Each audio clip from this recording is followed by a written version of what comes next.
guys, good morning, good afternoon, good evening, depending on where you are watching the video from. So my people, I have a video here for you guys to watch, and I myself will be watching this particular video with you guys.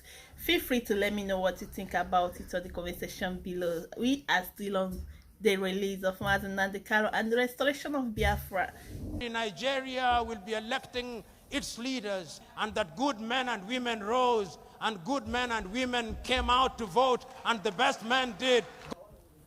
I am suggesting to you that Africa is not going to grow as long as you who are in positions of leadership have perfected the art of appealing to the stomachs rather than the minds of the men and women that you lead.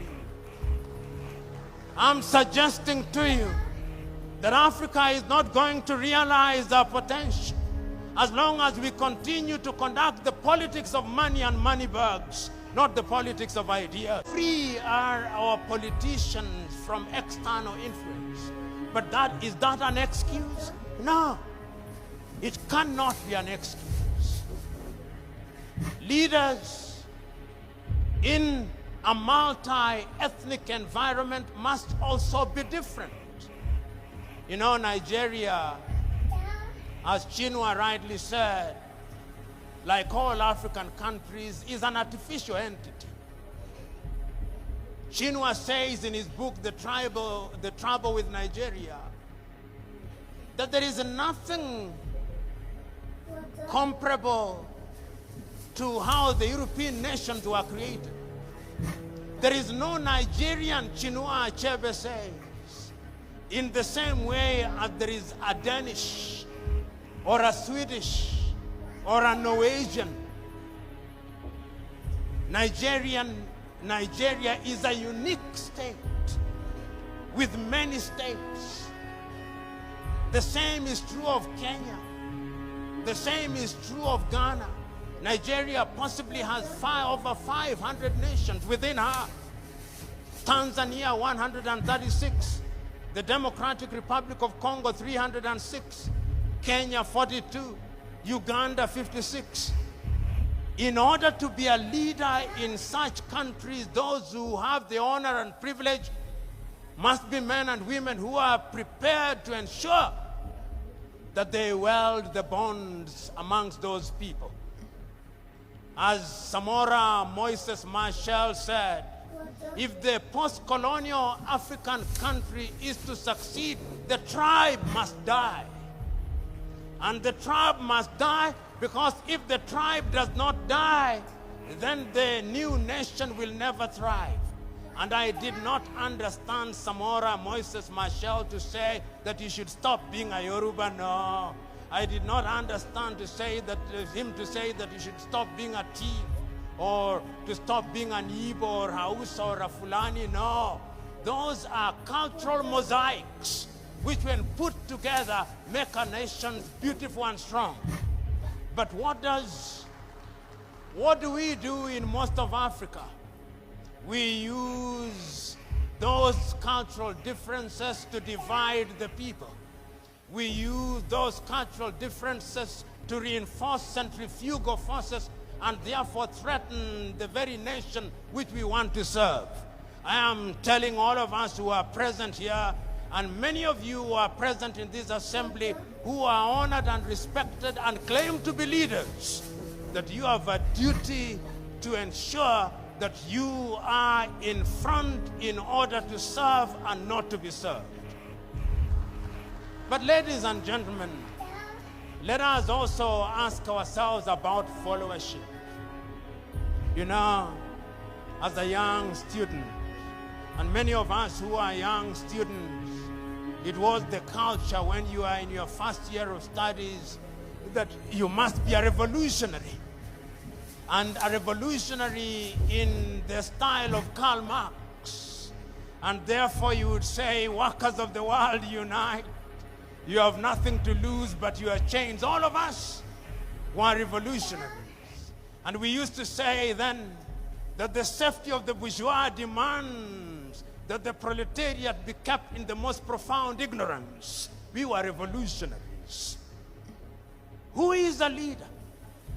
Is he a leader who allows meta-ignorance to reign supreme amongst the people he or she is leading? Is it the duty of a leader to ensure that he leads men and women who are enlightened? Men and women who can question what he or she is doing? I'm suggesting to us that true and sustainable leadership also requires that you have a followership that is enlightened. A followership that calls you to account. A followership that is going to make demands of you. A followership that when you say that you are going to improve the quality of their food, they do not believe that agriculture stops on that day, but they believe that agriculture must be intensified and the technology must be used. A followership which knows that when you say you are going to deliver heaven on earth, they know that that is merely an advertisement that you are incapable of delivering heaven on earth. A followership that knows that when you are promising to do things within 100 days, which ordinarily can only be done in 5 years, they know that you are a liar. A followership that is capable of discerning that when you speak things, there are many variables, and it is the duty of a leadership to ensure that such a leadership is indeed created. What do African leaders do? African leaders in many African countries have now assigned the question of education, educating their followers to NGOs and CBOs, which are financed by the Americans, which are financed by the Europeans, which are financed by other civilizations. How do you think, how do you imagine that the people of Denmark would have the interest of Nigeria at their heart? How are you satisfied that all those civic education activities that are being undertaken in Borno, or in Maiduguri, or in Abeokuta, financed by USAID, are meant to be for the benefit of Nigeria? Because the last time I checked, the English used to say, he who pays the piper calls the tune.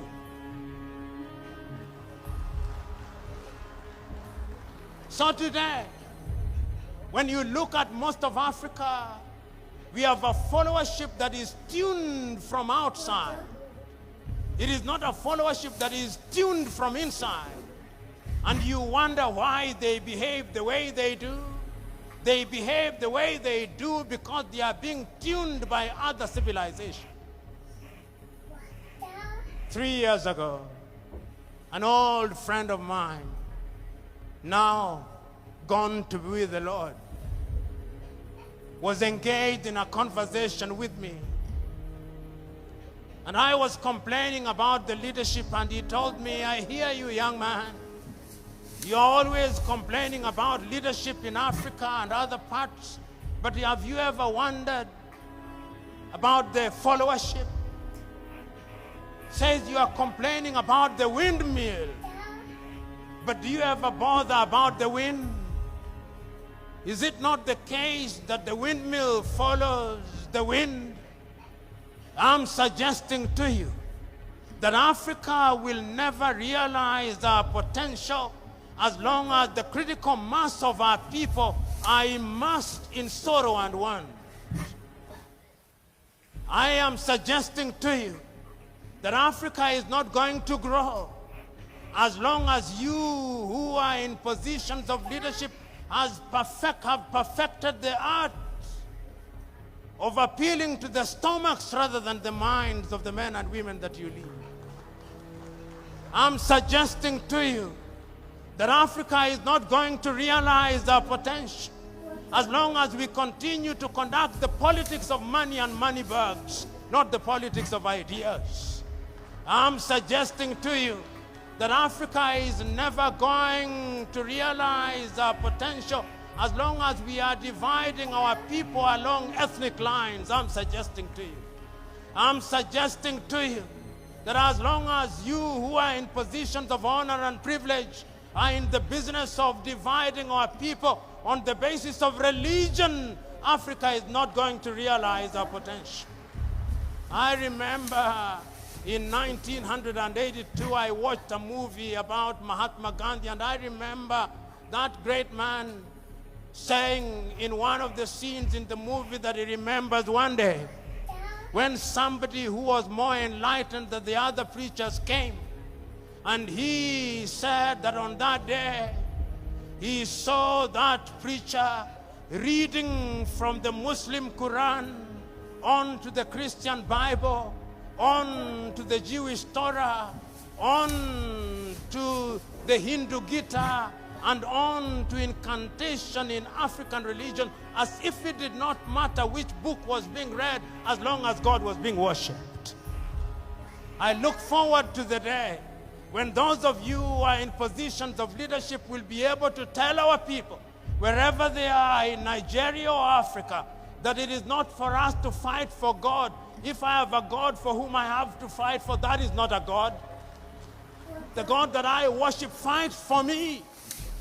And if we accept that that is the nature of God, that is omnipresent, omniscient, and He knows all, then we are going to unite our people.